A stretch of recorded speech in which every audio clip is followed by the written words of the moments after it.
Well, we're out in the farm again and it's an absolutely beautiful day. It's a bit cold, but more importantly, there's hardly any wind blowing, so prepare to see some long shots. This particular part of the country is very dry, and as a result, food is pretty hard to come by if you're a greedy animal like a pigeon. The farm we're at today is home to a whole lot of beautiful grey Brahman bulls, which require a special diet to bulk up. Unfortunately, the corn in this feed is like a bird magnet, and these rock pigeons are absolute pigs when it comes to corn. They eat up to a quarter of their body weight every day, so if you have one or two in an area it's not a problem, but a couple hundred, they start to become a real issue. So in this series of videos I'll be reducing the number of pigeons to a more manageable amount using my air rifle and turning these birds into a tasty meal. In the end, everyone wins. I've decided to be quite strategic in my approach and will be using the birds I shoot as decoys to bring in more birds. I've studied pigeon behavior through years of hunting these birds, whether it's for pest removal purposes, culling, or simply for food, and I know the decoys really do work magic. After scouting the area out, I come up with a pretty foolproof plan. There's actually a dam right next to the cattle enclosures, so what I've done is I've positioned myself on the dam wall. It gives me a perfect bird's eye view of all the possible perching spots. I've got my rangefinder here, I've got my anemometer, and I've got my range cards. So all I really need to do is range each possible perching spot, find out the wind speed and wind direction, and then set aim points for each possible spot so that when the birds land I can take my shots quickly.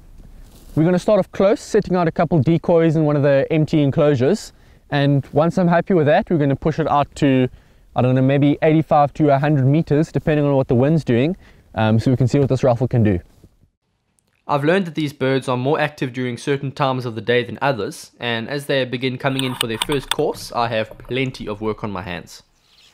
This one's at about 30 meters. Now here's an interesting fact for you, and something that you may never even have considered before, but I actually had to completely rewrite my holdover cards for this trip because this farm is at an altitude of 1,300 meters or 4,200 feet. Which means that the air is a lot thinner than it is down at the coast where I live, and this affects the trajectory of my pellets. I wanted to start off close to make sure my range cards were correct before pushing the ranges out further. Here's a shot that I'd taken the day before that didn't quite go to plan. I probably just got the range wrong, but this pellet passes low. This was also the very first hunt I did with the Hawk Sidewinder scope, and I wanted to use the turrets to make my adjustments when possible, instead of holding off, just for a change. You can see the decoys really beginning to work their magic now. This shot is quite a challenge because I'm shooting through the fence, but I choose my moment carefully and I get a really solid spine shot. Now as you can see here, these birds are lined up very nicely, and I was actually tempted to try to take two birds with one shot. I felt, however, that it would have been a bit irresponsible. I know my rifle is powerful enough to pass through two birds, but I also know that it would have been quite unlikely to get good placement on the bird behind. So I actually aim for the one bird that does give me a clean shot, and it pays off quite nicely. One dead bird is better than one dead bird and one injured bird. And as this bird falls, you can see hundreds of starlings and sparrows flying off.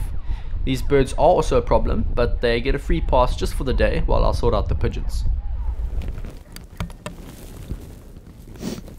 Another bird lands amongst the decoys, and most people's first thoughts are that this is a really bad angle to take a shot from, but the truth is quite the opposite in fact. The breast meat and flight muscle is all found in the front of the bird, and the organs and spine are on top. Taking a shot from the back means that you don't have to worry about the pellet being deflected by the breastbone. I feel pretty comfortable with the new scope and the altitude change at this point, and I begin to slowly extend my range. Let's see what we can do. This is a 2 minute of angle shot. Again, I'm aiming above the flight muscle. When a pigeon flares its tail out like this, it generally means that you've got a really good spine shot. Now we're starting to push the ranges out a little bit further. This is the first shot I'd really call long range so far.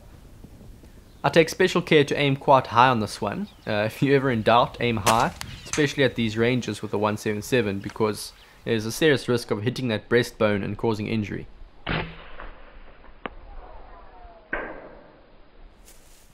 The last two shots in this episode are both headshots. I don't often take headshots, but these two are both good examples of what headshots do.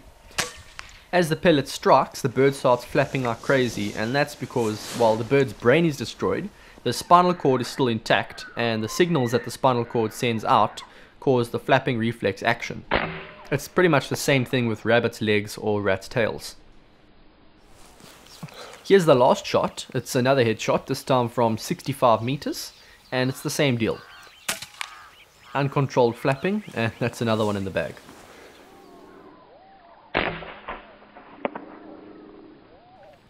In part 2, we'll continue where we left off, and we'll really start pushing the ranges out. Subscribe to stay notified, and I'll see you then.